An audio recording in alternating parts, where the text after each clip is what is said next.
Youth Expo. My name is Maricopeny, and I'm from Flint, Michigan, USA. Water. To most, it's always there. Turn on the tap to get a drink, to brush your teeth, to make a pitcher of lemonade, to run a bubble bath, to fill up water balloons, and to cook with. There is never any question about if it's safe or not. That's because there are systems in the place to make sure that it is. But sometimes those systems fail, and you end up with a crisis that affects the basic human necessity. And when that happens, your life drastically changes. My name is Mari. I'm a 13-year-old kid from Flint, Michigan, USA. People around the world know me as Little Miss Flint, even though I'm not so little anymore. When I was 6 years old, a water crisis began inside my hometown. The water that was coming out from our tap was not safe. In some homes, it was more toxic than toxic waste. At my house, the water smelled funny. And if you would stay in the bath too long or play in the water, or when you washed your hands, you would get a really bad rash that resembled chemical burns. My little sister ended up with rashes so bad she had to have a special ointment and be wrapped in plastic wrap. We could no longer brush our teeth from the tap, drink any water from the tap, and my siblings and I were no longer able to take bubble baths. All around the city, the water was causing issues. Lots of kids ended up with lead poisoning. The water was killing people. As you could imagine, this was really scary. It was hard to understand how the water got so bad and why the adults weren't fixing it. And honestly, I really missed being able to take a bubble bath. Since the adults didn't seem to be listening to each other, I decided maybe they would listen to a kid. Back then, my mom thought I was crazy, and to be honest, I still think she is. I still think that she thinks that I am crazy still. But she let me take lead.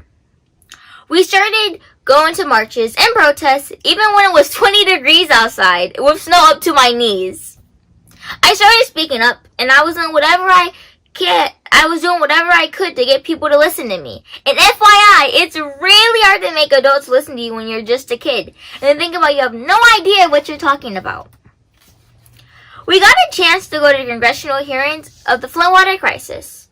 A couple of days before leaving, I asked my mom if we could send a letter to President Obama.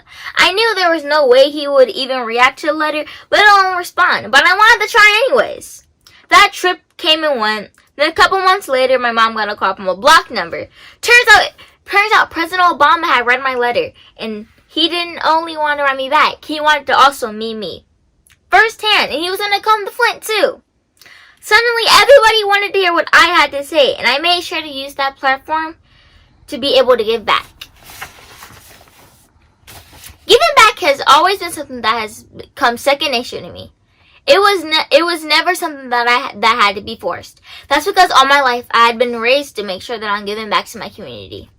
When the water crisis in Flint began, what I could do to give back, we started helping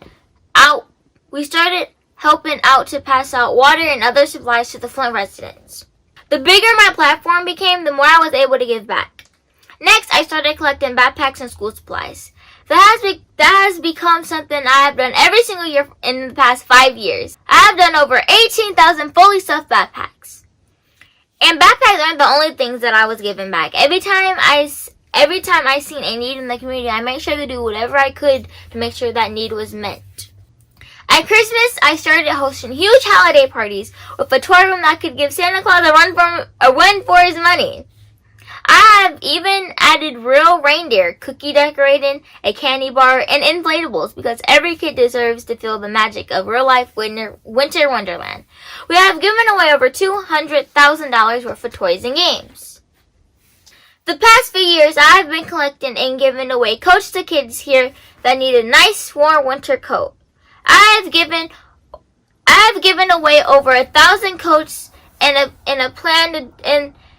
plan to double that number this year by working with a group called Operation Worm that gives out brand new coats to kids that need them the most. I have a letter writing project called Dear Flint Kids, where I ask people from all over the country to send a letter to a kid in Flint, letting them know they are not forgotten, that they can do anything they put their mind to. My letter project has gotten thousands of letters from all across the world. My book project, Flint Kids Read, is an ongoing wish list for asking for books for kids here in Flint.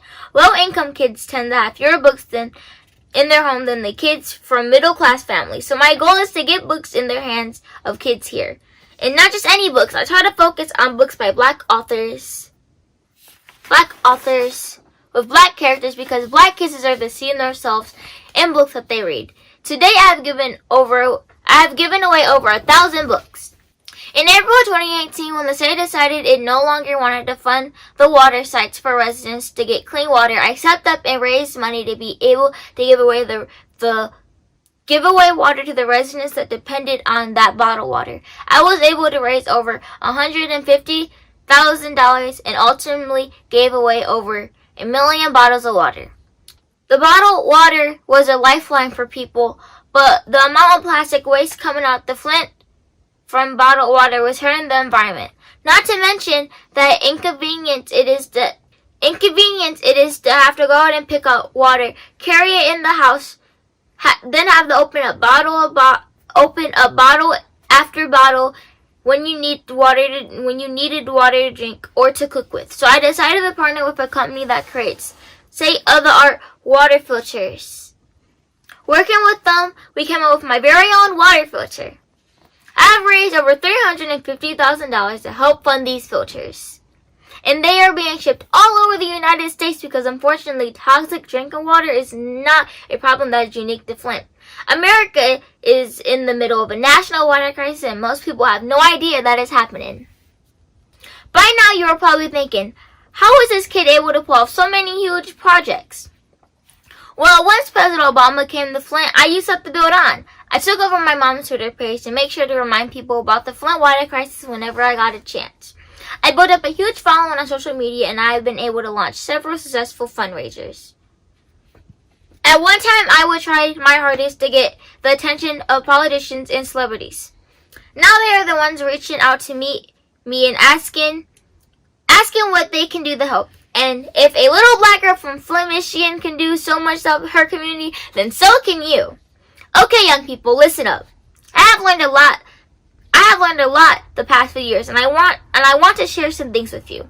You don't have to wait until you grow up to change the world. You can totally do it right now. People are going to doubt you and criticize you no matter what you do. Ignore them. You are amazing and can do anything. You can do anything.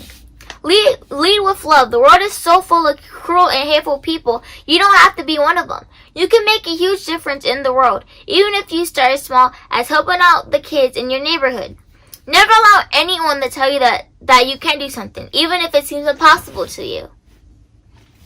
We are the most connected generation ever. We literally have the world at our fingertips. Use those platforms to connect with other youth and with people who can help. Use those platforms to build movements. You never know who will help if you don't ask. So don't be afraid to ask for help when you need it. Find your village and stick with them. It makes dealing with life a whole lot easier. Always make time to dance, whether you are surrounded by your friends or in the middle of an airport with strangers. It's okay to make mistakes. Learn from those mistakes and try again. Dream big and make those dreams come true and then dream even bigger. Never stop dreaming big and never stop chasing those dreams. Remember to take time to be a kid. Yes, we are amazing, but we need to slow down and enjoy our childhood while we are still kids. And the most important thing, never stop fighting. You never know who could be watching. It could be the president or a classroom full of little kids that see you as a superhero. I'm Mari. I'm a 13-year-old kid from Flint, Michigan, and out to save the world. Career Expo 2020. Fighting! What is your life motto? Well, my life's motto is to never give up and keep on chasing your dreams. And what are some of those dreams? Well, one of my dreams is that I want kids to not feel pressured and not be forced to become activists because they don't have clean water or a clean, safe environment or whatever. What do you want to be when you grow up? Well, what I want to grow up is that I want to be president in 2044. But before that, I just want to be an animator and I want to voice act anime. What are some realistic measures to prevent water pollution? Well, don't use single-use plastic. Don't dump chemicals into the water. Recycle always, you really gotta recycle. What has been the biggest difficulty with the water campaigns? Well, some of the biggest difficulties with the water campaign is that I'm just a kid, so I don't have a job, so I have to depend on other people that, retweet and donate, so, I can, give out water and stuff like that. Who helps you pass out water? Well, let's see. I have a giant fan base called Team Ari, but, Team Ari doesn't come out, so I have an alternative option, and that's just my kid squad. And, that's just a whole bunch, of just my friends or just other kids who, help pass out, water and just stuff that I'm just doing for business, stuff like that, so since we're giving back to kids.